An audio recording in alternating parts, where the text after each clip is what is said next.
Howdy. Howdy, Ben Design. So I don't know if you guys know me or not, but what I'd like to do right off the bat is have everybody just take a deep breath. Everybody in through the nose, hold it out through the mouth,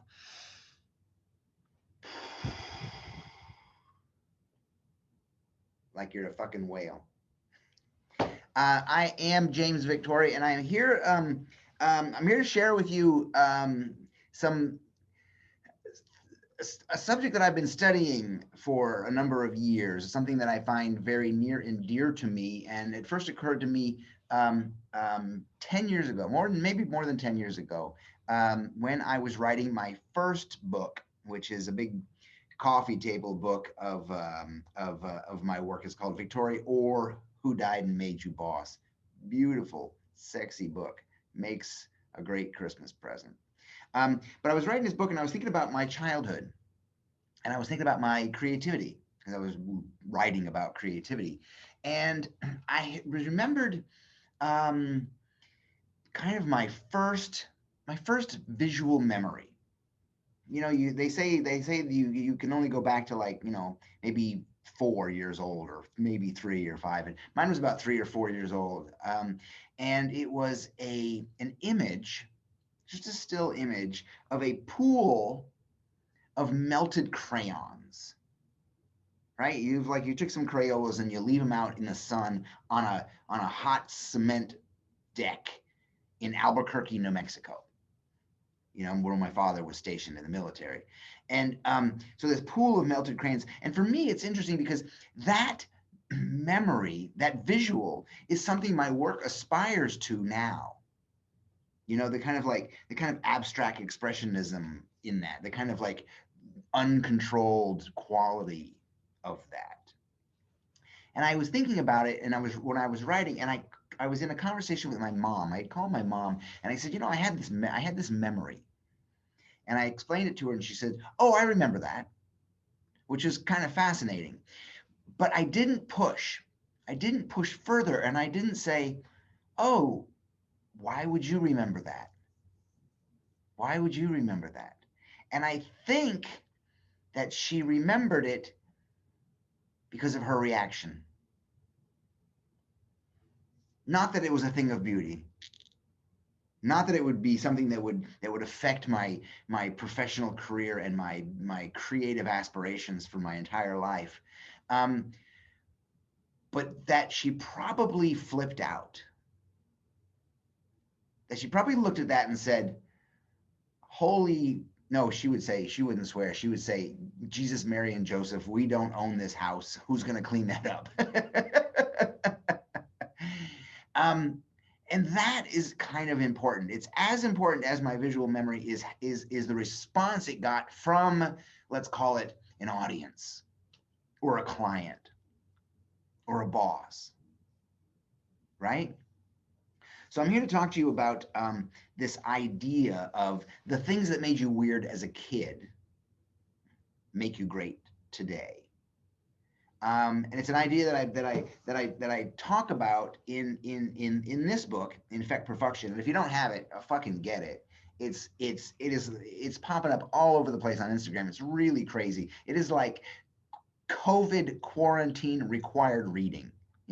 People are calling it a Bible and a map of inspiration, and it's beautiful, beautiful, sexy book with a lot of art in it. But I talk about it in the book. Actually, where is it? The things that made you. There it is. So it's this.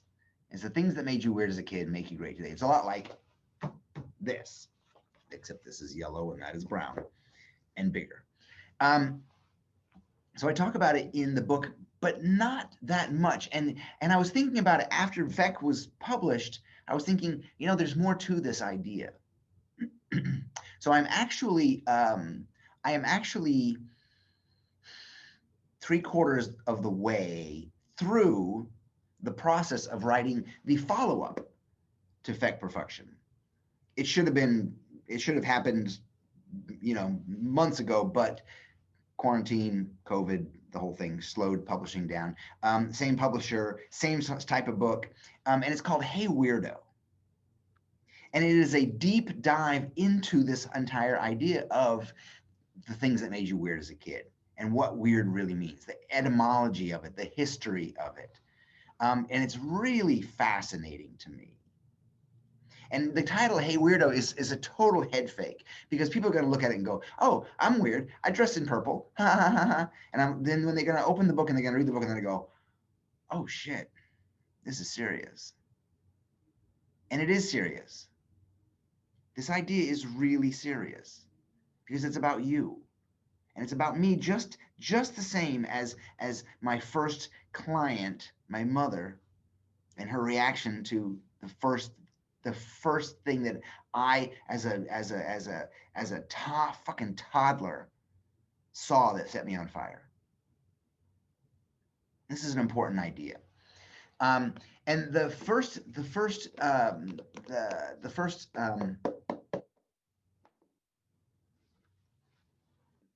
line in Effect Perfection says that we're all born wildly creative. Some of us just forgot, right?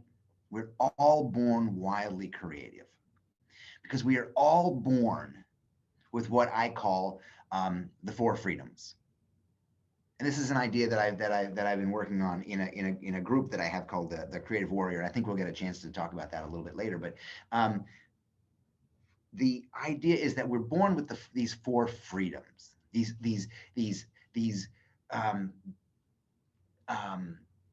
gifts, these talents, these potential. We're just a brimming ball of potential for a few minutes until we get into society or until our parents fuck us up or whatever. And the 4 freedoms are fun, play, joy, and love.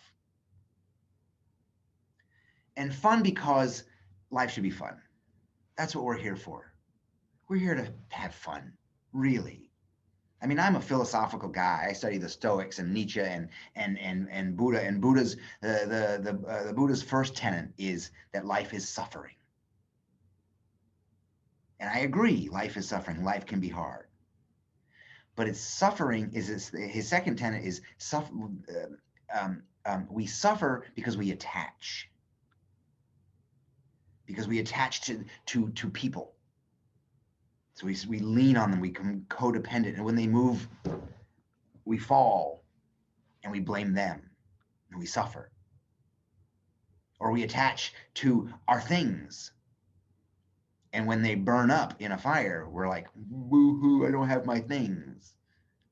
So it's not about the things, it's about your attachment, your reaction to them. Or we attach to outcomes. Why am I not where I'm supposed to be? Why does my job suck? Every job I go to, why does it suck?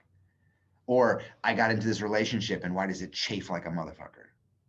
Or I got into this body and why is it uncomfortable, right? So we attach. So life's supposed to be fun. So that's fun. Play is the creativity that we bring to our tasks, the creativity that we bring to our work. And everybody has that ability. I think I often use the word artists, and when people say artist, they think of, a guy in a smock with a crazy mustache painting. And I'm like, no. An artist is anyone who loves what they do. You can be a stay-at-home mom and be an artist at that. You can be a bus driver and be an artist at that. I met a taxi driver once who was an artist at that. He had little cards that he would give you. And when you left and you're reading, you're like, what the fuck is this? And you read it and he says, think of me as an app. And when you're having a bad day, think of me. My name is Charlie, and I will make your day brighter. So he's not only a taxi driver, he's a freaking writer and a genius. So that's play. And joy is what happens when we are allowed to have that fun in our life, and when we allow ourselves to have that fun in our life, and we allow ourselves to bring play to our work. And love is the complete freedom, the complete freaking freedom to give and receive love fully. And as a child, that's all we want. Because what you're going to find out, what I'm talking about, is this basic human need that we all have. We just want to be seen, and we just want to be loved. That's it. And if you can understand that, you can understand the worst of human behavior. The worst of human behavior. People who just want to be seen and just want to be loved and don't have the right tools to go about it. Right? So that's the 4 freedoms. I mean, and who of us has that now? Who of us has joy at our fingertips, available all the time? We can get happy. You know, I've got signs all over the place that are reminders for me to, smile. You know, like that actually helps, right? Who of us can give and receive love freely? Who of us are even in touch with our own bodies and can touch and can see ourselves naked and enjoy that in whatever state we are, right? So we're all born wildly creative. And I do not mean some people. I mean fucking everybody. I used to hang out when I was in art school in New York. I used to hang out at this little horseshoe bar that in the afternoon was full of sanitation workers and cops, like getting off work. And I would hang out with them, and just drinking long, tall boy Budweiser and eating goldfish and just listening to these guys. And they were politically astute and funny as hell and could tell the most crazy stories. And I was just sitting there going, "Oh my God, these guys are more talented than I am." But if I had said to any one of them that they were creative, they would have poo-pooed it. They would have said, nah, it's just something I do. It's just, we just like to talk. We just like to make each other laugh. It's just something I do. It's, we're all born wildly creative. But we have our society and our culture has taken creativity and put it up on a pedestal. So we think it's something special, and it's not. It's something that drives us. It's something that we need in our lives. It's something as important as love, right? And creativity scares people. We have to understand that. Weirdness scares people. When we're children, we are completely weird, and we're completely not in control of our bodies, and we just are trying everything. If you've had kids or been around kids, I have 2 marvelous small children right now, and I am often full-time single dad, right? And they are a mess. They are craziness. They are chaos. And it's awesome. It's awesome. And you have to let them go. You have to let them do that. Because what happens is most kids grow up and the parents just walk around behind them going, "Oh, don't do this. Oh, don't do this. Oh, stop. Oh, I'm not on the rug." Right? So we grow up, we start to take on these pre-recorded voices that tell us, be careful, that tell us, oh, you made a mess. Oh, damn. So we start to get a sense of the idea of perfection, even, right? You want to keep, no, this is a new rug. We want to keep it perfect. No, fuck off. You got kids? Don't get a fucking perfect rug, you moron. Don't have nice furniture, you mook. What the hell? I had an assistant my last year in New York. I'm not in New York right now. I'm in Texas. Whole different fucking story. That's a webinar. We got to talk. But last year in New York, I had an assistant. Her name was Lena. She came from Moscow, and she worked in a creative industry, kind of an event programming. So they did big, huge concerts, and they did all that kind of stuff. It was, it was creative. And she said, I'm not really in the creative thing. I just wanted to be close to it so I can, and super smart, super talented, helped me tremendously, did great work together. And we're having drinks one afternoon.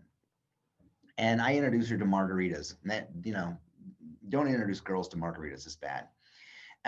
So we're having drinks, and she says she feels comfortable enough with me to open up. and tell me this story. And this story is in the next book. It's in Hey Weirdo.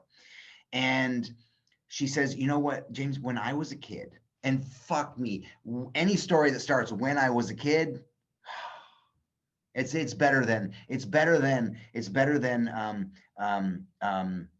Once Upon a Time, and it's almost as good as In a Galaxy Far, Far Away, almost as good as. But she says, when I was a kid, she said, my parents knew that I liked to draw and that I wanted to be an artist. So they used to take me to galleries and museums. And she said one afternoon, she said, I wanted to show my parents how much I loved them. And I wanted to show them how good of an artist I was. And she said, I painted what I felt was the most beautiful picture of my parents. And she says, and I invited them in to the opening, to the exhibition. And she said, and I painted it on my wall. And you know the rest of the story. Her parents walked in and said, didn't go, oh my God, Lena, this is so moving. Thank you. Thank you. No, they came in and said, holy shit, who's gonna clean that up?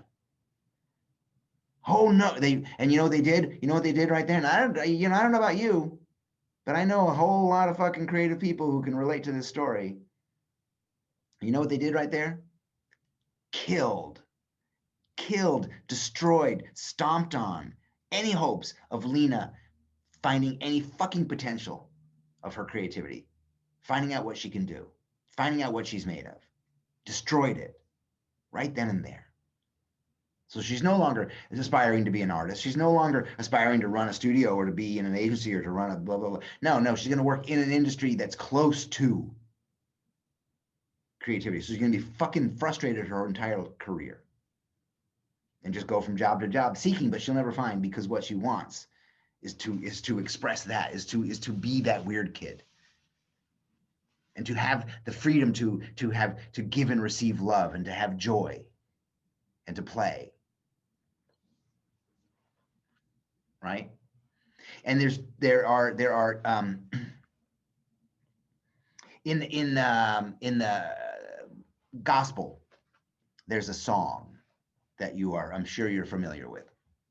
It's called This Little Light of Mine. It just goes, this little light of mine, I'm going to let it shine. This little light of mine, I'm going to let it shine. Right? And it goes on like that for a while. And that little light is what I'm talking about. That's the weirdness. That's the four freedoms. And we want to let it shine, but we don't. We fucking don't. And you know why? There's two reasons we don't. We don't let it shine because it's too easy. Because our creativity is, oh, this little gift, oh, this little thing, oh, my ability to put colors together and create a whole fashion. No, it's just something. Oh, these songs that are now, I just write them on the week. It's okay. You don't want to listen to them. Oh, my ability to cook. Right? Who of you is like that? It's just too easy. It comes too easy. So we poo-poo our gifts. Probably because they've never been nurtured. Probably because no one ever said, hey, I see you. That's awesome. Excellent. Right? So it's too easy. The other reason we don't let our little light shine is because it's too hard. Because once you do understand that you have this voice, that you have this talent, and you need to, there's a desperate need to share because you want to be seen and want to be loved, and then there's a need to share, then comes fear. We live in fear that someone may not like it. I don't know how many emails I've collected that I have to respond to, how many things that through Instagram, how many people who write me and say, I think I'm too much of a dreamer. I'm like, fuck you. Don't ever fucking say that to yourself. Too much of a dreamer. Where do you live? I want to come and smack you around. Because fear, because those pre-recorded voices we got very early on, which are trauma. That's the first level of trauma. There's 3 levels of trauma that we go through in our lives. And the first is when we're kids, when we're 3 and 4 and don't even realize it. Our parents get angry because we do something and we shut that part of us down. We try to be the good little girl, or we try to be the sporty guy, or we try to be these things for other people, especially women, especially girls, right? That's the first level of trauma. The second level of trauma is when we start going out into society and we're 6 and 7, and all of a sudden, you know, we see other kids and what they do, and we start listening to music or TV or something, and we're like, oh fuck, I guess this is how it goes now, huh? Okay. Everybody's afraid. School, oh my God, school is the most not a safe space. Not a safe space for creativity. That's why when you're in school and you finally walk into band practice, or you finally walk into the Glee club, or you finally walk into the actors thing and you go, ah, these are my people. Because it's a safe space. And the third level of trauma is when you start going to work. When you go to work and you show up at jobs, and they're like, this is how we do things, and this is how we do, and this is over here, and this is what you're going to be doing. I got a guy, I do one-on-one coaching. I got a guy who's been in an agency for 20 years, and he's like, I just came to this huge realization that 20 years of my life has been wasted making shit nobody needs, following orders, begging for approval. And I'm like, good. Awareness is the first step. So let's go. Let's find your weird. Because within that is your purpose. Within that is your creative purpose. You know, and a lot of people say, hey, James, a lot of the stuff that you talk about is like therapy. I was like, that sounds like therapy. I'm like, yeah, it does. It fucking does. But you know what? If I was your track coach, I'd be a pretty good track coach.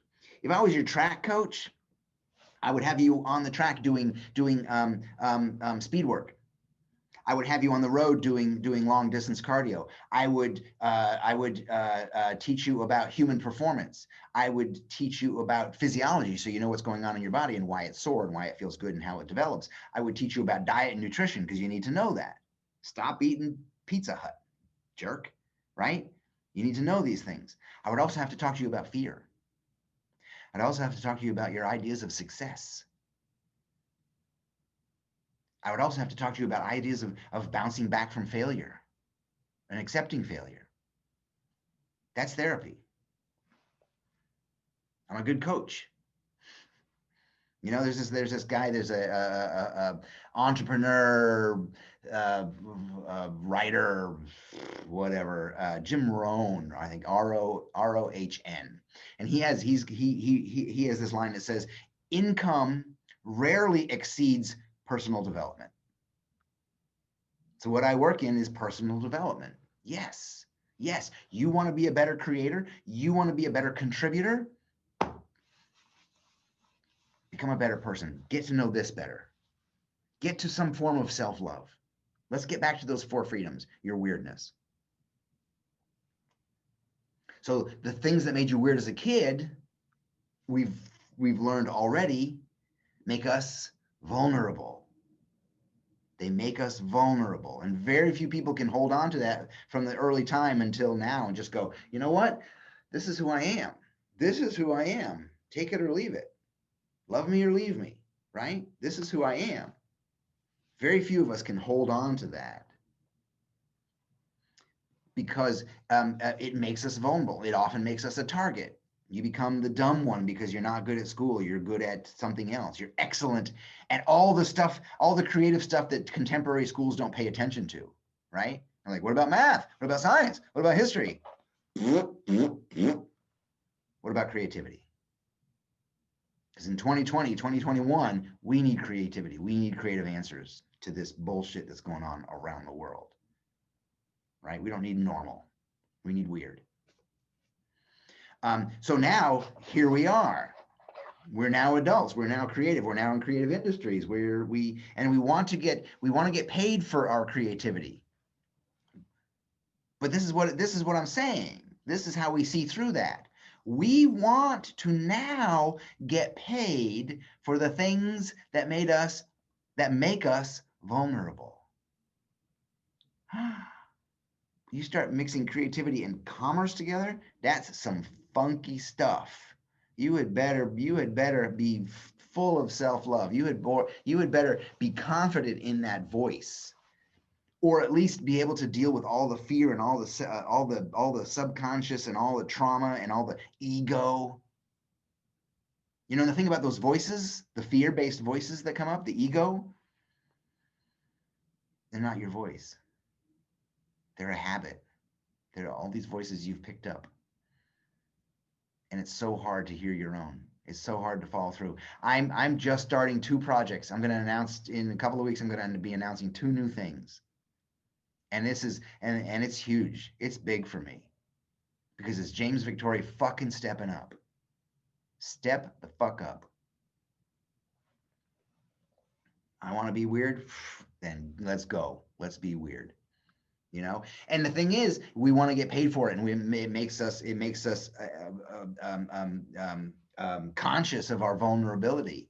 So as adults, we start asking ourselves, but can I do that? Can I have that much freedom? Really? Please? Or you know, isn't that selfish? Or but if I start paying attention to my voice, will people like me? Will I like me? If I start making work that comes from my love and comes from the things I love and the things I fear, is anybody going to like it? Is anybody going to pay for it? How do I pay my bills? These are the questions that come up out of fear, because the things that made us weird as a kid make us vulnerable. They also make us great if we can deal with the fear, if we can deal with the trauma, right? But the key to creativity is in that weirdness. The key to your potential, the reach that you have, and you have it. You all have it. You have that reach. I don't want anybody to tell me they have a ceiling. I don't want anybody to tell me they can't do something. You just got to do it. You don't even have to believe in it.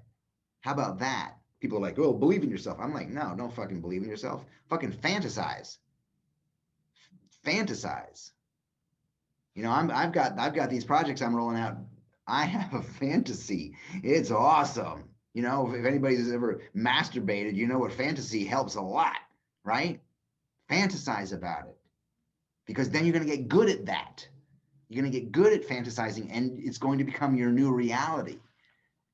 Because your reality, I hate that word, your reality is based on your fear and your trauma and your vulnerability and your fear of somebody might not like it, right?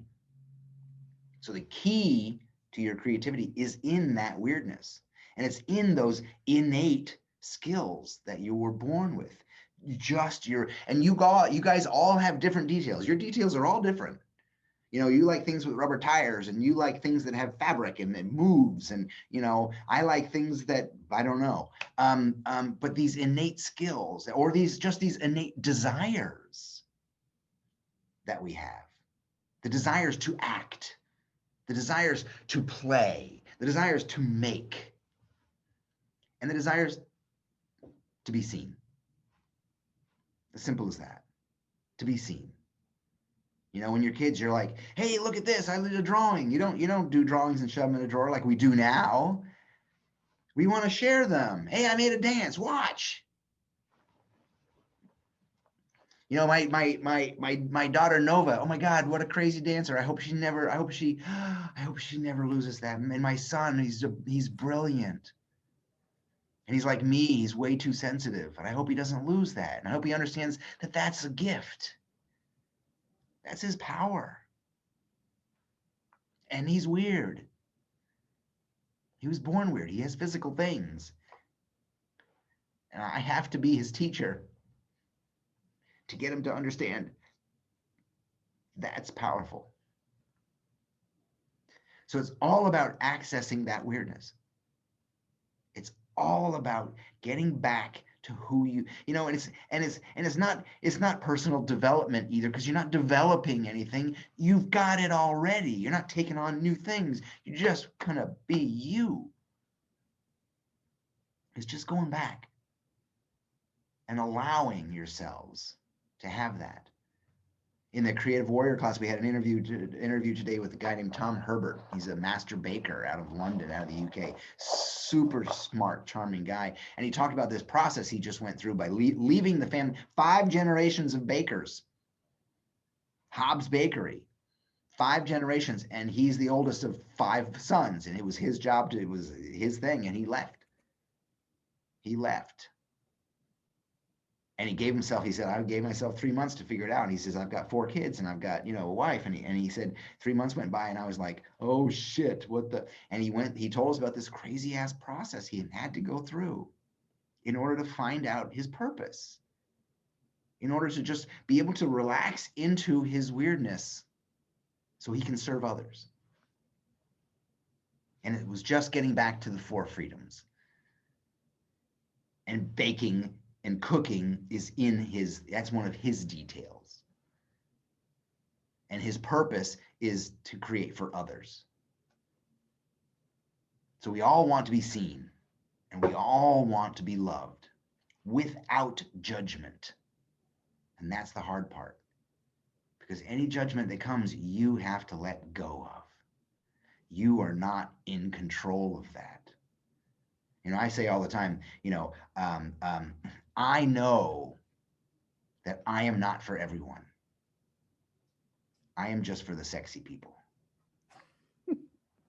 Right? So this all goes back to our childhood, and it all goes back to self-love. So that is my bit for you guys today, my gift to you guys.